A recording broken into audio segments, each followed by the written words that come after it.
Hey guys, Sneaky Snake here, Brothers in Arms, World of Warships, and in today's video, we're going to take a look at a fantastic game that I had in the Omaha, the Tier 5 American Light Cruiser. I'm playing by myself, and it's some standard battle here on the map Neighbors. So, obviously, the title of the video is going to focus on Omaha gameplay, but also here at the beginning, I wanted to talk to you guys about the NTC. Obviously, I'm sure we're all aware, at least of those that follow the game intensely, what the Naval Training Center was supposed to be and what it is now going to become. It was a very, very, in my opinion, flawed idea from the start, and I understand the company wanting to have more late game, end game content, but being able to apply buffs without any drawbacks to ships as long as you grind through and get them would just put new players at a significant disadvantage, and it would make ships that are maybe already overperforming slightly at their tier be that much more powerful. And it's changes that I'm glad that the community gave a lot of backlash to on Reddit, on the forums, on the various discords that I'm a part of. There were a lot of dissenting opinions, and it was nice to see that Wargaming listened, and they're now going to go through the changes in, for the most part, purely cosmetic and credit-related things, but there are not going to be any changes that will be giving ships, direct buffs without any downsides to them. So it's a great thing to see.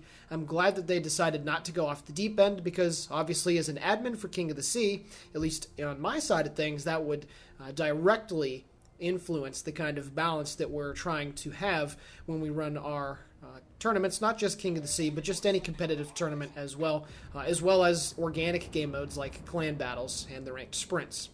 So, just wanted to talk about that really quickly. I know we haven't made a formal video covering it, but it's been all over YouTube, all over Reddit, and it's nice to see that the community was able to make this happen. So, with that being said, we're going to take a look at some Omaha gameplay today. I am grinding down the American cruisers on my EU account. I'm working on a number of lines right now at the moment, but I really wanted to go down the American cruisers because these ships are honestly pretty fun to play. And I know some of you out there might think, the Omaha, is it really that fun to play? It is. This is a ship that it's very hit or miss. It has a very low floor, but I think it has a relatively high ceiling. Obviously, a lot of new players grind down American ships, at least on the NA server, when they start playing the game, and you're seeing exactly that here with the plays that this enemy Omaha is making, driving right into the middle of the map, showing broadside to ships, and it's going to be dying here within the first 3 minutes of the battle. My next AP salvo goes down range, and I get some citadels as I pick up the first blood on that Tier 5 American Light Cruiser. Now, at the lower tiers, Tier 5, mid-tiers, obviously you're going to encounter a lot more of the inexperienced player base, but just having a plan and knowing where to go is extremely important. Just making a cursory look at the minimap and deciding on your next course of action is something that is so important, and that's the reason why I actually beached myself in this location. This avenue of approach going from about F8 up north to the D8 grid square is kind of a dangerous maneuver, but obviously there are a lot of islands here on Neighbors that are able to give you hard cover and concealment from the enemy team. So while that enemy Omaha did end up getting killed, I would have put myself in the crossfire of basically the entire enemy team moving to the northeast if I would have decided to continue heading through that little narrow channel. That would have been me basically committing suicide, so that's why I decided to beach myself against the island. But I know that I can safely do that because you just saw right there, the island is actually very, very tall, and if you get close to it, it is virtually impossible for all of those ships that are way back there to be able to get good shots in on me. So that's why I did what I did, and now after getting myself backed up with my nose pointing back towards my spawn, I decided to make my run to the southeast and try to get out of dodge. Now, of course, the Omaha has virtually no armor, so all of those battleships are able to overmatch me if their shells land on target, so I'm trying to provide as small of a profile as possible. Unfortunately, though, that Alba gets a very nice meaty salvo with the 203mm HE, but for all intents and purposes, I'm getting away with still most of my hit points intact. I still have more than 2/3 HP remaining, and 1 overpen from that New Mexico. It puts me down to 18,000 points of damage, but I'm still able to use my rear guns over the stern of the ship to get some good fire down range. Now, one thing that's fantastic about the Omaha is that besides the fast rate of fire and the great HE performance with IFHE, you also have extremely fast shells too. So this is very unlike some of the higher tier American cruisers where you get the very floaty shell arcs. These shells get downrange very quickly. And if you do have IFHE on them, which in this day and age, let's be honest, most light cruisers should have it, you're going to be able to deal a lot of damage, and because it has a fast rate of fire, the fire chance is not that bad as well on this ship. So I'm already dealing about 42,000 points of damage with a couple fires and of course that frag on the cruiser. So far so good, but obviously the enemy team is making a very big push around this side of the map, so there's no reason for me to push any deeper, and I'm just going to get into a cutting position and try to reposition myself to be able to get shots at the enemy team. Now, when you're looking at the minimap right now, obviously there's the big island at E6, which provides a lot of hard cover and concealment, of course, and then there's all those islands that are going up north, up the 7 line as well. So hopefully, as I'm moving back to the southwest, I'm going to be able to put myself in some positions where I'm going to be able to utilize the island cover to conceal my ship. And the Omaha doesn't have the best concealment for tier 5. It is 11.8 kilometers, so it is rather large, but you do have excellent maneuverability. So that's kind of one thing that you need to be able to do in the Omaha.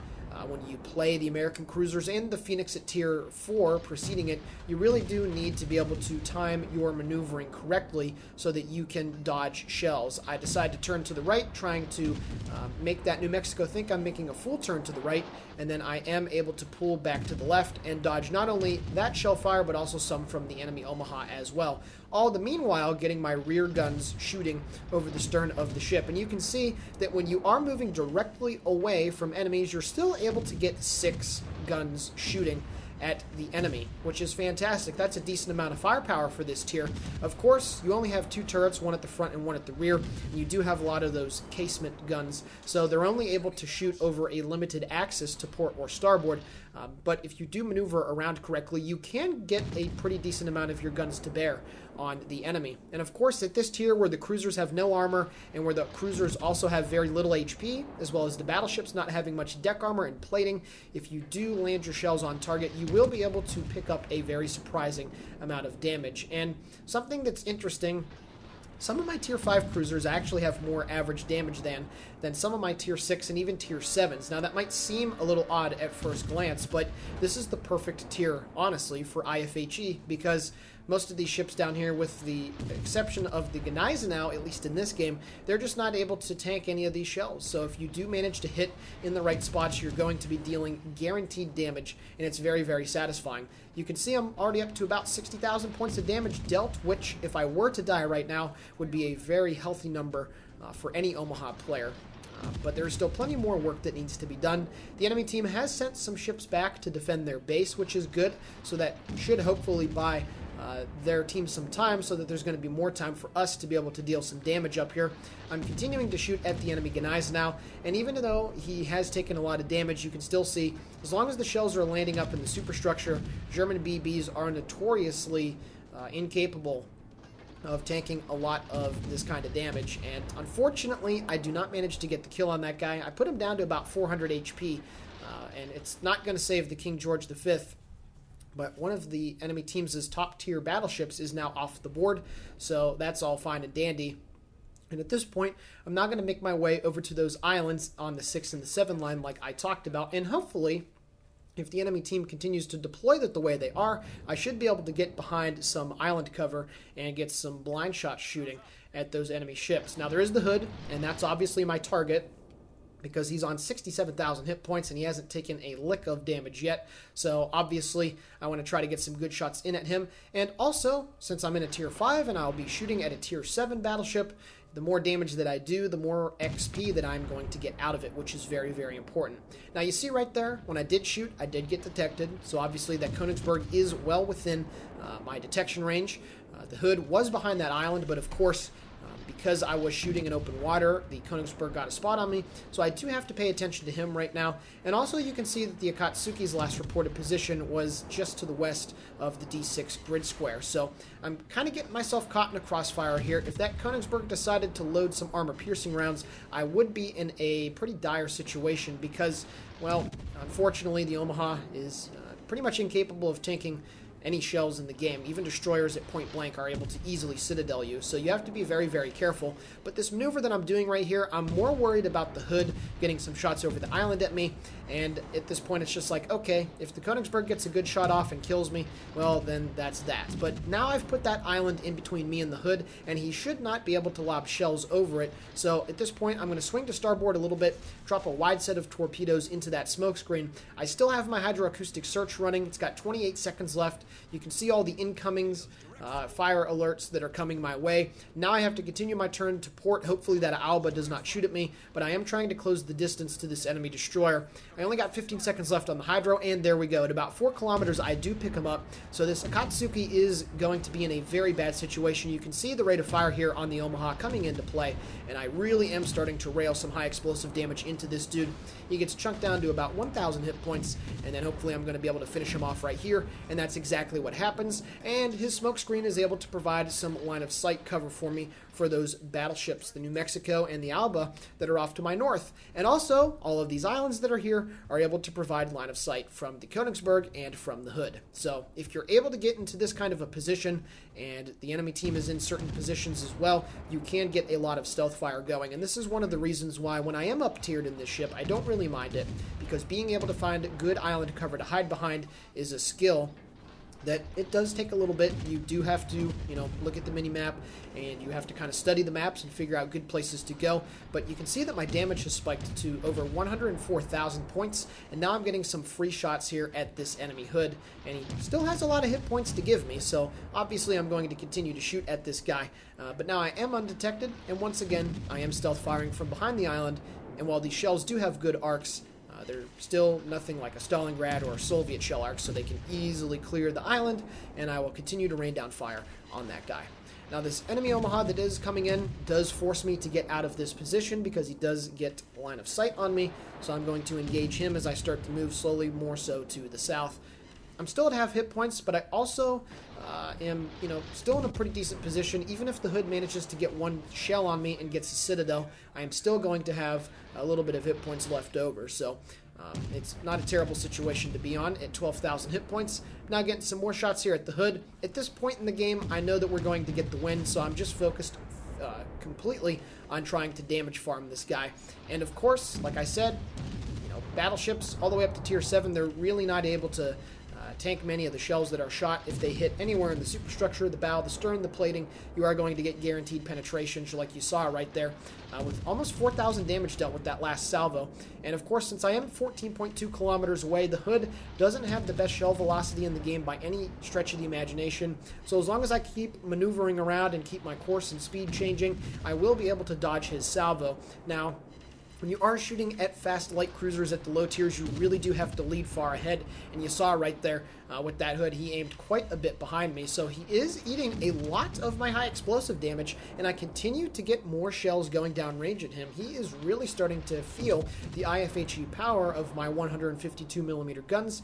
I am, however, trying to time his reload in my head, which is about 30 seconds, as I do pick up the high caliber, so when he is ready to get his next salvo out, I will be in a position to turn away. What you want to try to do is just do a very shallow S maneuver where you turn slightly to the left or right, and then turn right back the other direction, and you can see there once again his aim was off, and I am really wrecking this guy as he moves in towards our base. And I've also moved out of distance from the Königsberg and the Omaha, so those guys are not able to get any good shots at me. So this is basically just a free farm on this hood, and it's a shame because our team is almost 3/4 of the way done capping the objective, and I'd really like to get some more damage here out on this enemy hood as he's coming around the corner. He still has 29,000 plus hit points worth to give me. But now at this point, I decide, okay, I'm going to try a different dodge. I'm going to slow down completely, go down to a quarter speed. He does actually have pretty decent aim, but of course the shells land just too far out in front. So I've made this hood whiff on 3 complete salvos in a row, and unfortunately, if the game were to keep going, I would continue to rail in the damage on this British battleship. But with 5:31 left in the game, our team is about ready to capture the base, and that is going to end the game here on Neighbors. Alrighty guys, taking a look now at the post-battle results. 469,000 credits received and 11,500 total experience earned. This was not my first win of the day. I picked up Confederate, First Blood, and High Caliber, dealing 156,000 points of damage off of 259 shell hits. I sank 3 enemy ships, set 12 fires, and had 3 citadels. Taking a look at the team score, 2,295 base XP in a Tier 7 game in the Omaha. That is some serious base XP on a win. And again, it's a shame that there was not more time to farm the hood off, but that's still a very large amount of damage dealt nonetheless. Taking a look at the detailed report, 97,000 damage dealt with the high explosive. Only 15,000 with the armor piercing, but I did get some good use out of it. And one thing that I also forgot to mention is that 152mm cruiser AP at tiers, say, 4 and 5 are able to overmatch quite a few of the light cruisers that you come across. So even when they do go full bow on, you're still able to get some penetrations that go right through the nose. And then I also had 43,000 extra damage with the fires that I started and almost 1.3 million potential, which for an Omaha, well, it's pretty good because there are times where you eat shells and they are citadels and you're just like, well, there's really nothing that you can do about it. And lastly, the credits, pretty decent credit amount, just over 400,000. So I hope you guys enjoyed this Omaha gameplay. I will be, of course, grinding up my lines on the EU and try to get some gameplay out for you guys in that regard. So I know that we haven't been getting as many views and whatnot recently. If you guys are still watching at this point in the video, if there's other things that you'd like us to do to try to grow our brand even more, let us know, because we've been looking at the analytics and we really haven't had the support that we've had in prior months and prior years, and we're kind of stuck here just before 3,000 subs. So if you guys want us to do anything different or think that we can do stuff to improve the channel, let us know and we'll try to do that. So thanks for all the support anyway. This is Snek for BIA World of Warships signing off. As always, have a great day, and I'll talk to you guys later.